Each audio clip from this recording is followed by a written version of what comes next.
Foreign Secretary David Cameron has warned he would not recommend halting the supply of arms to Israel, even if the US does decide to. So, as we stand here today, I think there is a better answer, which is, Hamas must take the hostage deal. You get the pause in the fighting. You build a ceasefire out of that. But I think actually just to simply announce today we're going to change our whole approach to arms exports rather than go through our careful process, it would strengthen Hamas. It would make a hostage deal less likely. I don't think it would be the right approach. Cameron goes on to say the UK only supplies around 1% of Israel's weapons, whereas the USA are a bulk supplier. Let's just see, though, whether that 1% actually matters. Now, if you look at this is a website from the Campaign Against the Arms Trade, CAAT, and they make a statement on arms exports by Britain. So let's just have a look at what they say here. And that's the jet there, by the way, is absolutely central to it. So this is the key paragraph. Let's just highlight this. So UK industry provides 15% of the components in, this is the F-35, stealth combat aircraft currently being used in Gaza. The contract for the components is estimated by us to be worth $336 million since 2016. So that it's all about this plane and the bits and pieces we've supplied. And I suppose you could argue that if we, the UK, hadn't supplied the arms that keeps that flight in the air, it wouldn't be able to deliver the bombs and the rockets. So this is the Campaign for the Arms Trade here, summing up. Consistent arms sales since 67, they say. Stealth combat aircraft, the F-35 we've mentioned. 336 million we mentioned. And then here's the key argument. We must end the arms sales, they say, because it's against international law. The problem is this. Some of the deals were done before this current conflict, the October the 7th. So this is July the 7th, 2023. Israel to buy new fleet of F-35 fighter jets. Now they're being used for, you could say, an unforeseen purpose, because no one predicted October the 7th. And now this is Oxfam saying, could the UK, as a result, be complicit in war crimes? In the light of the International Court of Justice, Oxfam believes Israel has undertaken and is undertaking specific actions that risk genocide. Using arms supplied by us, we are morally and legally complicit. That's Oxfam. You could say, well, they would say that they're on the side of those people who are suffering in this. But do you agree, Marvyn? Yes, I think the 1% that we're making is not even significant enough of a conversation. That was handed out in PPE loans.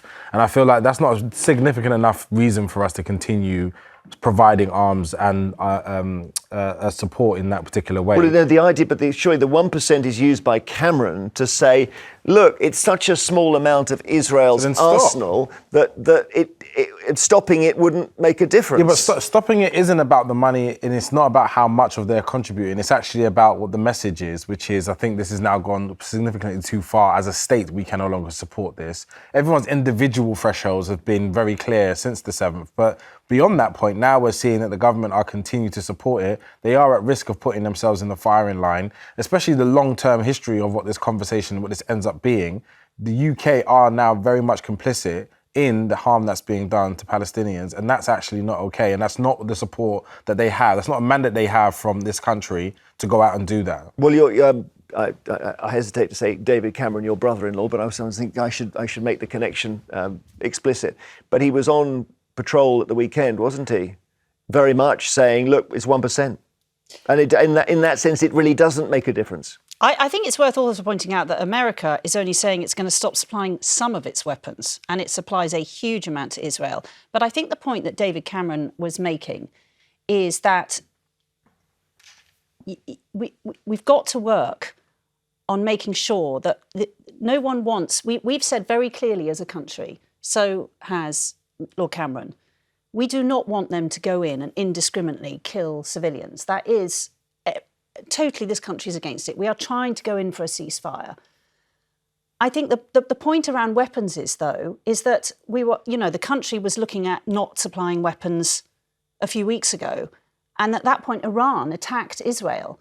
We are talking about selling weapons to a country which is under attack all the time, including from Hamas. And it's very interesting looking at that campaign against arms trade.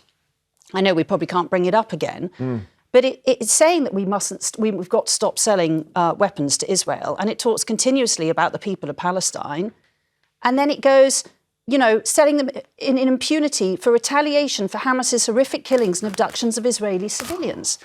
Hamas went in and attacked civilians with GoPros, raped women, killed children.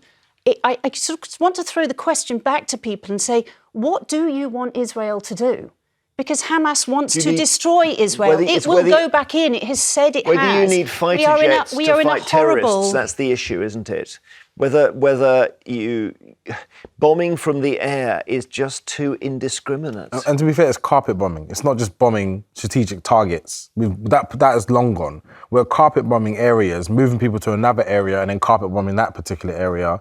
This is a completely different phase of war that we were talking about on post the 7th of October. This has moved into a completely different space now. And this is why international pressure is so important. And funding and supporting the war beyond that scope is now particularly Let's go to some callers. Shirley in South Yorkshire, hi.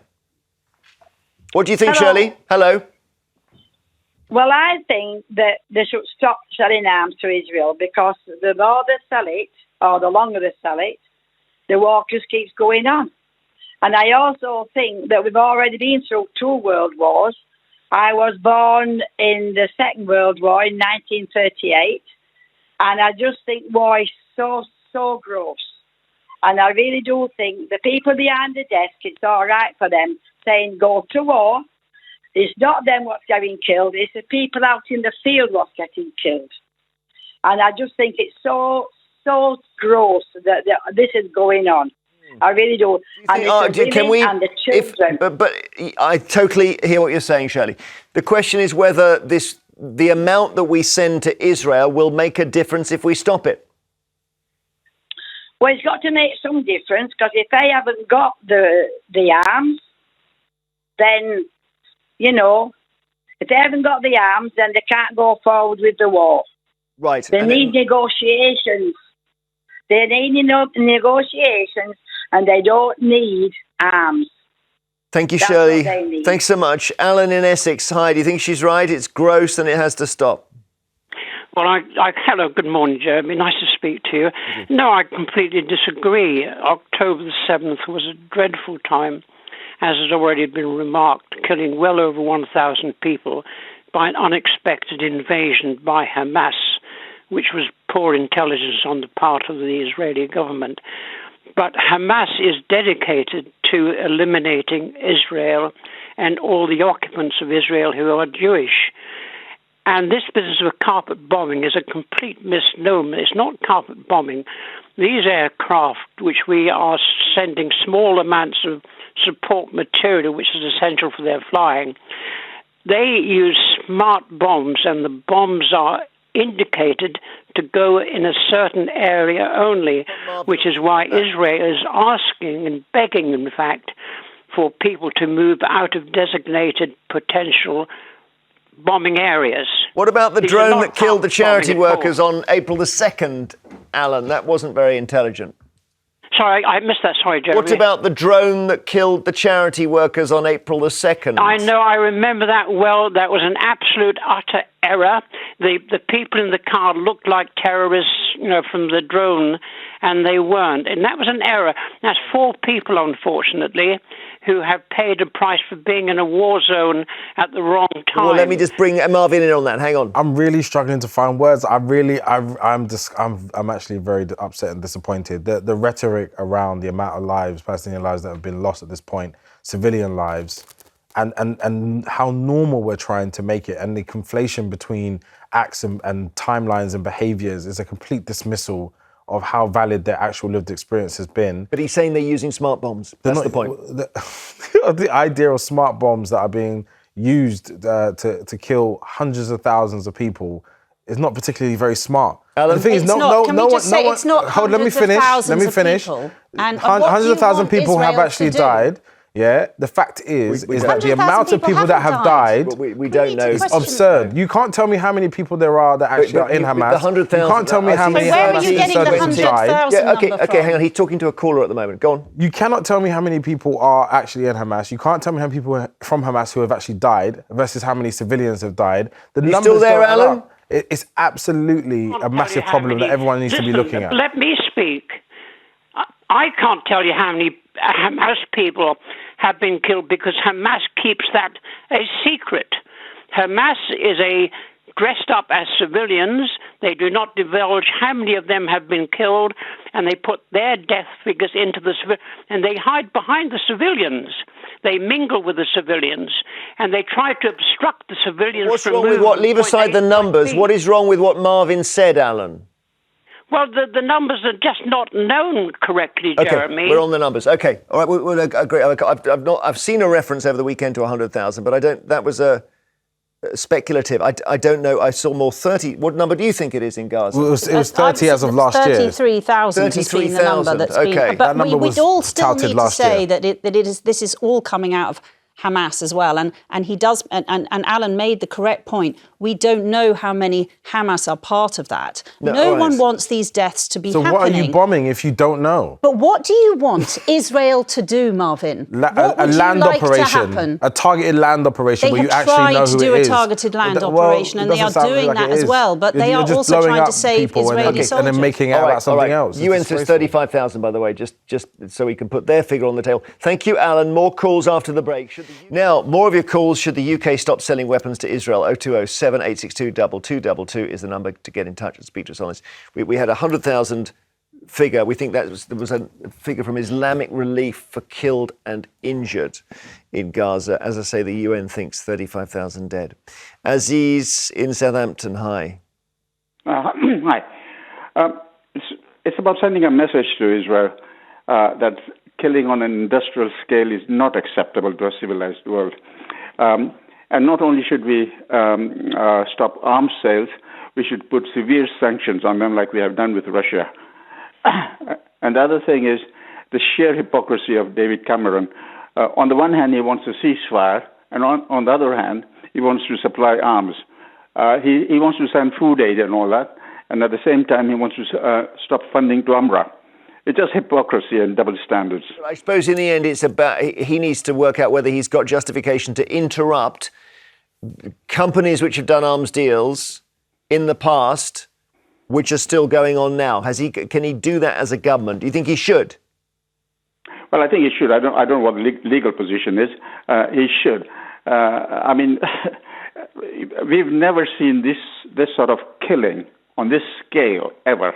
Okay, yes. Could I just break in here? I'm sorry, I want to go back to your earlier point that you think we should put sanctions on Israel like Russia. Can I just remind you, Russia invaded Ukraine and has killed way over 33,000 Ukraine soldiers there. And you're saying that we should sanction Israel? Israel didn't go in and attack Palestine. Hamas went in. Hamas went in with GoPros and killed babies and raped women, and they did it to antagonise them because they wanted it. Why did you say it's worse than Russia, Aziz? Because because Palestine has been occupied for over I don't know how many years now. And saying about invading, Russia has invaded countries. We've invaded loads of countries, like Iraq and all that. So let's not have this moral high ground from her. So it's not a moral high ground. It is fact. Yep. Russia went in and invaded Ukraine. So are you now saying that it was okay for Russia to invade Ukraine? That's fine. We should stop. We should just stop now. It's like no problem. No, he's saying that Israel is invading Gaza. Israel is invading Gaza. Are you completely denying? Are you one of those who denies what happened on October the 7th? No, I haven't denied that at all. I've not denied that at all. So what do you think Israel should do? It should just sit there and not do anything. What do you want Israel to do? Just to be clear. Well, to start with, stop dehumanizing the Palestinians. Stop give them equal rights, and stop and treat them as human beings. And this, we're talking about the 1,000 killed, which is terrible, I agree. But the Palestinian people have been dehumanized for many, many years. And finally, something had to break. It's about time we face the facts here. Okay. This wasn't about Palestine Emily, suddenly breaking. This was Hamas. If they were to start this again, I mean, they were warned by, I think it was George Bush Jr. said, be careful when you're attacked not to respond with emotion. Now, if Israel went back to the beginning of this and they said, OK, how do we do this in such a way as to not kill a single child, wouldn't they have done something different? Hamas have not said that they're going to stop. So No, I'm talking about Israel. Yes, I mean, is but there what not a would way of doing this without killing any children? How? Can you think of a way? It's not our job to find. Hold on, wait, look. It's not our job. Hold on a second, because you've spoken. It's not our job to figure out the strategy on behalf of Israel for how it defends itself. Our job is to pose the question as to, is there a better way to do this? Their job is to actually go and find a better way to go and do this, because this way isn't working. And the fact that you keep talking about women and children, people being raped, GoPros, there's this sort of line, as if like Palestinian children haven't died, as if we haven't seen them in the rubble. I genuinely feel so disgusted with the dialogue. It's absolutely everyone's right, any sovereign nation's right to protect itself. But when you get beyond the scope of protecting and you're now as the aggressor and you've gone beyond the scope and you're now just carpet bombing large parts of a nation, it is absolutely not okay. And absolutely, UK's contribution will be remembered for a very long time. Thank you, Aziz. Let me bring in Paul in London. What do you think? Should we stop selling anything to Israel? Hi, thanks very much.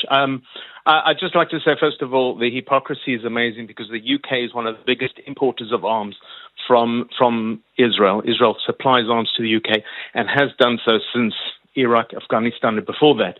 I must remind you with the numbers, there are a lot of very good-willed people like Marvyn on your show, and I appreciate that, but these are armchair military people that know nothing about war. You must understand that when UK went into Afghanistan and Iraq, they killed 250,000 people. And with that was on a ratio of 10 civilians to 1 combatants. Nobody ever said we're not going to support the UK with arms. Yeah, now we're on Israel's situation where the ratio is 1 to 1 civilians.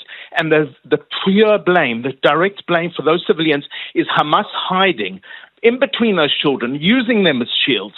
Israel needs to eliminate Hamas. The UK, the US, the entire world agrees. If Palestinians want a freedom, it's Hamas that needs to go, and we need to win a war. There's no way to win a war other than going in. And if it was carpet bombing, this would have been finished 6 months ago, and we could have finished the whole thing. The reason why these arms are so important because they very specifically help save lives. They target those civilians and target the militants. They do not target civilians, and they help support the war. Okay, thank you very much. I think we'll have to stop there. Thank